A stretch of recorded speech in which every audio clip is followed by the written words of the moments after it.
Welcome to Chef Richard's Kitchen. I'm Chef Richard Miller. Today we're going to make a sandwich. And one of my favorite sandwiches, and obviously I have several, but one of my favorite sandwiches is Cuban. And you just can't beat the Cuban's flavor when it comes to the citrus marinade, the garlicky flavor of it. You know, you have marinated pork, you have ham, you have a Swiss cheese, pickles, and mustard on it. And that's all pressed into a panini press, and it comes out absolutely delicious.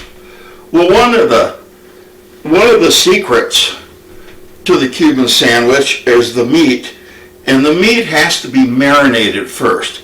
And if it isn't marinated in some kind of a mojo sauce, most people don't even consider that it is a Cuban, or at least the purists don't. And I'm sure there's some people out there that are going to say, well, the way you make it isn't the right way either. Well, that's okay. Everybody makes things a little different. I'm just going to show you the way I do it. So, the first thing we have to do is we have to take about 6 to 8 cloves of garlic. And I'm going to go ahead and put them, I want to put it and use a mortar and pestle. And I'm going to put just a little bit of salt in there. And what I want to do is I want to just assist it in grinding and becoming a paste a little easier.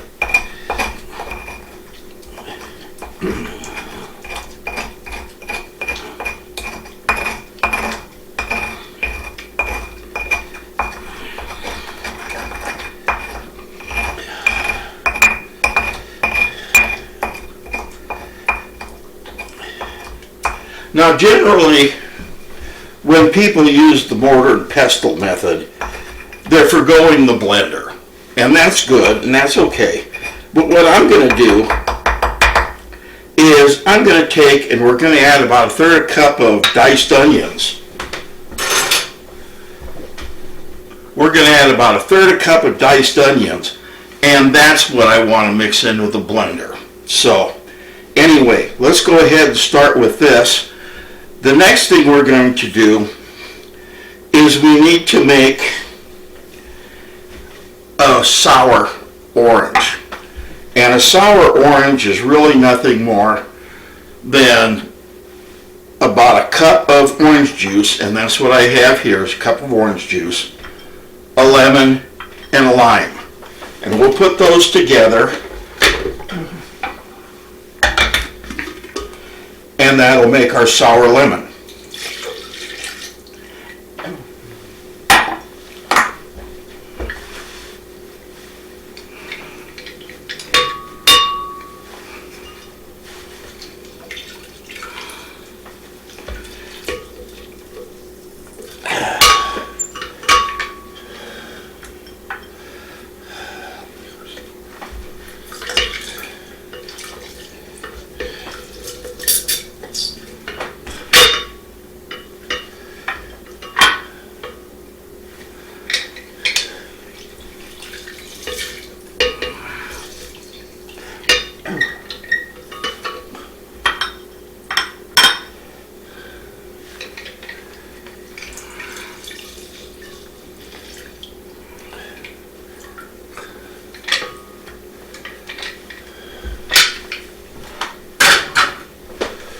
Okay, there's our citrus. Now I'm going to go ahead and I'm going to add our garlic into here that we've kind of ground into a paste.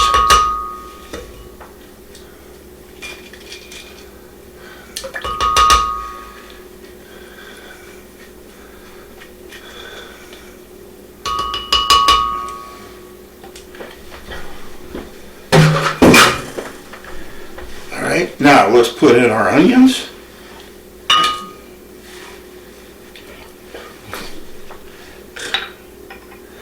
A teaspoon of oregano.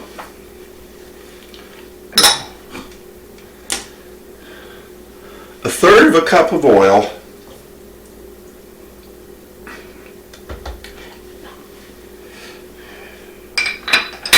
And now the only other things we're going to have is we're going to have a little salt and pepper to taste. So let's go ahead and put this in the blender.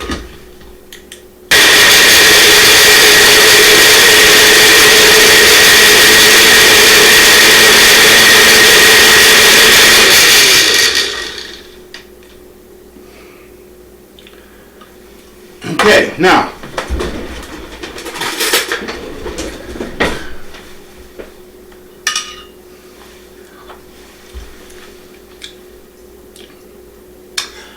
it's getting there. It's got a good garlicky flavor, and you can taste the citrus, and that's what you want. Now we just have to give it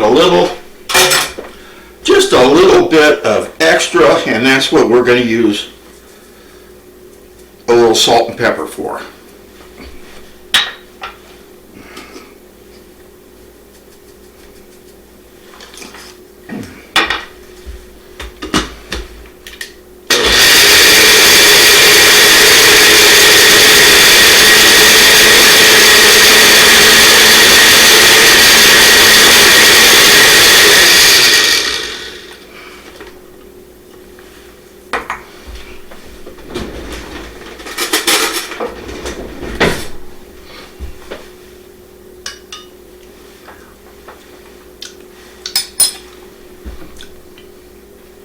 That's good. The salt and pepper added a little brightness to the sauce or to the marinade. Now it's time, let's go ahead and let's marinate the meat.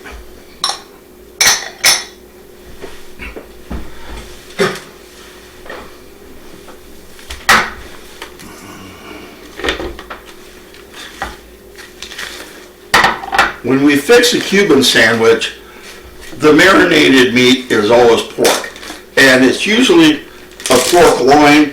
In this case, I had a tenderloin, so I just went ahead and I cut that up, and we're going to put that in our bag.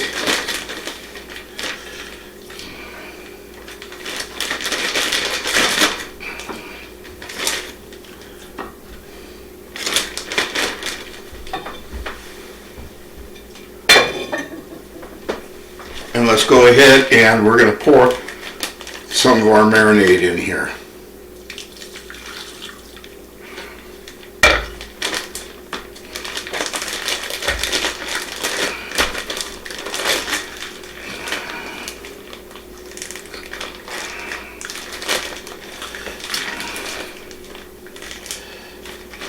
Okay. Now, if you were just making this marinade, people do, they just make this and they keep it around because it's a very good, pretty much garlicky, citrusy sauce that goes with anything. If you do that, go ahead and put it into a jar, seal it up, and put that in your refrigerator. So, anyway, right now I'm going to go ahead and put this in the refrigerator. You normally marinate this, preferably overnight, but if you're using a tenderloin, which isn't going to require as much tenderizing with the citrus as a loin would, you could probably get by with 4 hours, but I'll probably leave this overnight anyway. So, anyway, obviously, I'm not going to make you wait on camera for that. So what I'm going to do is I'm going to put this in the refrigerator, and then tomorrow we're going to go ahead and we're going to make the sandwich. So come back tomorrow. Well, actually it'll be about 2 seconds, in the camera time. And we'll go ahead and we'll make the sandwich. We'll see you then.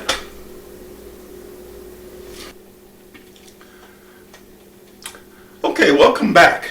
A while back we made a marinade, a mojo marinade for our pork, for our Cuban sandwich. Now that it's marinated, now we're going to take it, we're going to put it in the oven at about 350 degrees, and we're going to bake it now. Or we could grill it, but since it's winter outside, I'm going to go ahead and bake it anyway, until we get up to temperature. And what I'm going to do is just, after about 20 minutes, I'm going to take its temperature, and then we're going to see how it is. Once it's cooked, then we're going to go ahead and we're going to slice it and we're going to assemble. We're going to assemble our Cuban sandwich and put it in the panini press, and we're going to press it. So let me go ahead and put this in the oven now.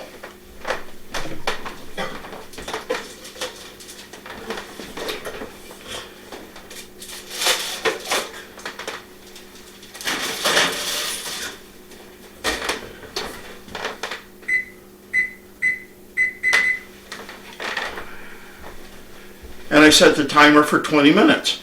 So after 20 minutes, I'm going to come take the temperature. If it needs a little more time, and it may, we're going to take a temperature at the thickest part. And if it needs a little bit more time, we'll go ahead and put it in there. So no sense in making you stand around watching me here. So I'll go ahead and shut the camera off. Be right back. All right, the timer just went off. I checked it at 20 minutes, and it wasn't up there yet. I figured it was probably about halfway. I went ahead and I added another 20 minutes, so it's been about 40 at this point. But I like to check it early, and the reason is because, I don't always trust the oven thermometers. It may be hotter, it may be cooler. I'd rather use this on it and get an idea of how it's heating up and how fast. That way, I have a chance I can check it several times before I check it and find out, my God, it's burnt to a crisp. So anyway, let's go ahead and let's pull it out and let's check temperature now.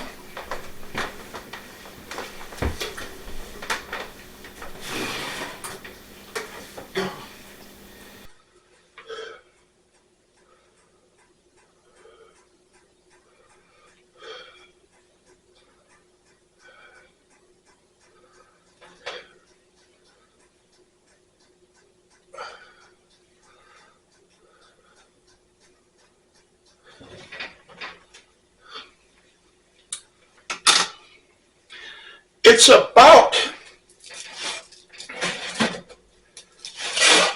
they're about 150. They're about 150 to 155, so they're not ready yet. So I'm going to go ahead and I'm going to turn them, although when I did check them, they were uniform. I'm going to turn them, and I'm going to put them in, and let's put them in for another, we'll put them in for another 15 minutes, and then we'll go ahead and check them again. Okay, the tenderloins have been in there for about 55 minutes or 55 minutes, somewhere around in there. And let's take them out now and let's see where the temperature lies.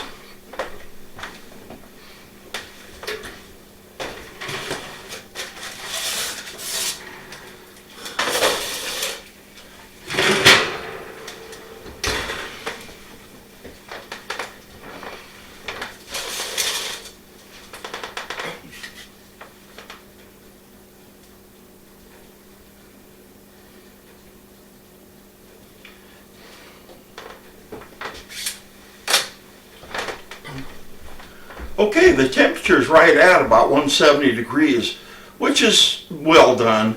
And normally you don't have to cook pork that long, but since it's going into a sandwich, I'm going to go ahead and do it anyway. So anyway, now, what's the next step you do whenever you pull meat out of an oven or from cooking?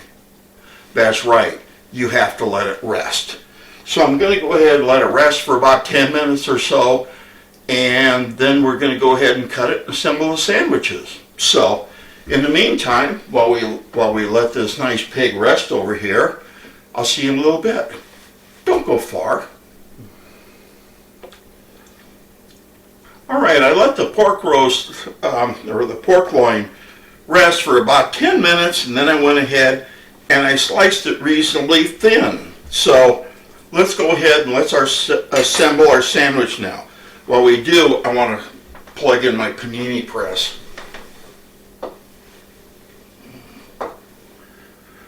Okay, we've let our pork rest for, probably about 10 minutes, 15 minutes, something like that. And you can tell by looking at it, it's nice and juicy. We haven't let all the juices run out by cutting it when it's too hot. I've sliced it fairly thin, And now it's time, let's go ahead and assemble our sandwich.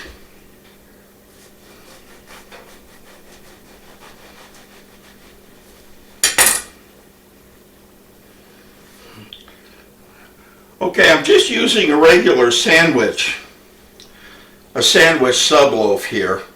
But let's go ahead, and one of the things they have to do is they go ahead and they put butter on the inside.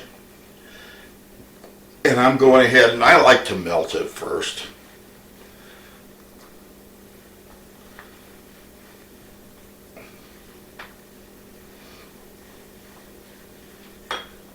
All right. Now, let's put a little of our mustard on.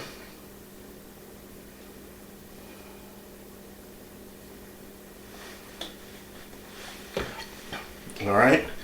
Now, we can start putting our meat on there, or we can start putting our other ingredients. I'm just going to go ahead and I'm going to put some of our pork on there.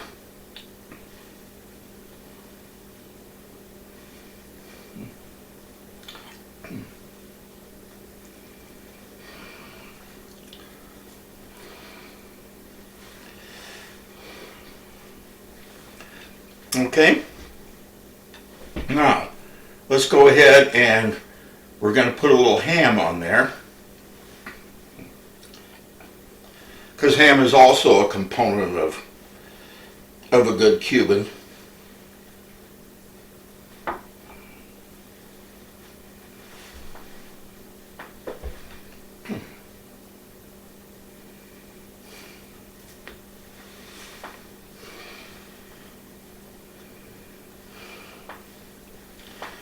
Okay, now let's go ahead and I'm going to put our cheese on, and this is a kind of a baby Swiss cheese because it's got the tiny holes in it. Personally, I think it's a little milder, has a little better flavor, so I'm going to go ahead and use it. And now, last of all, we're going to go ahead and put a couple of pickles on here. All right, let's go ahead and we'll put our sandwich together. We'll put it on the grill.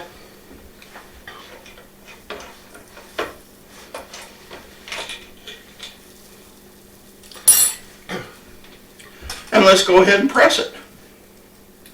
We're going to go ahead and press it until the cheese melts. And the sandwich is hot. And then we're going to go ahead and we're going to cut it and eat it.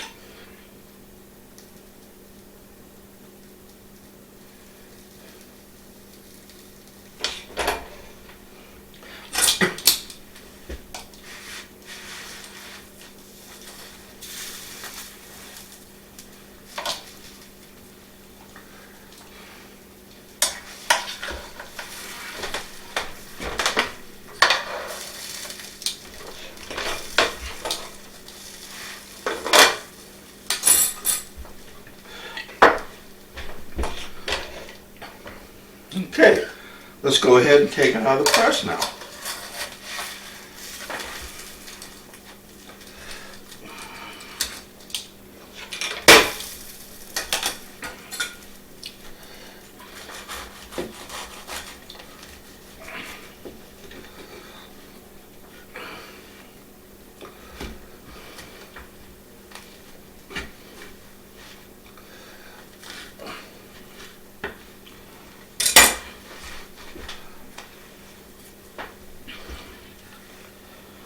Okay, here we are.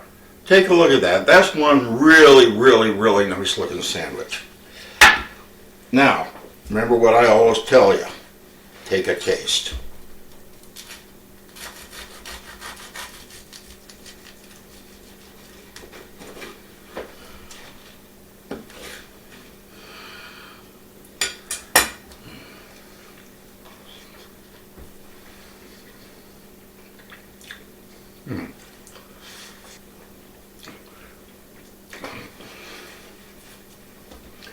Very good.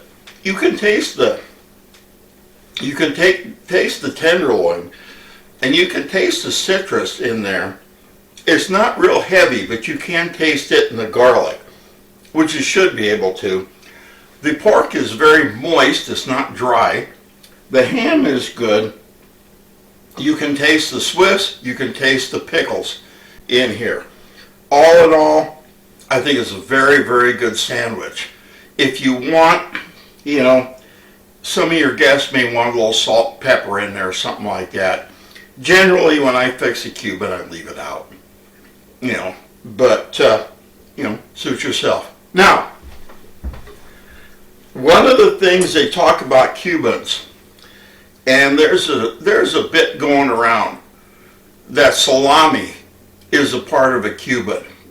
And if you go down to Miami, to the Cuban communities down there, they turn pale when you mention putting a salami in a Cuban.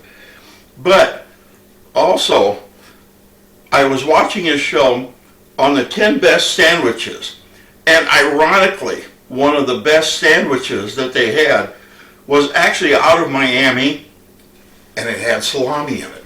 So, never say never. Anyway, go ahead, try this. Try making your own sandwich. If you feel like you want to put something else on there, for heaven's sakes, do it. Remember, cooking should be enjoyable. It should be the way you like it.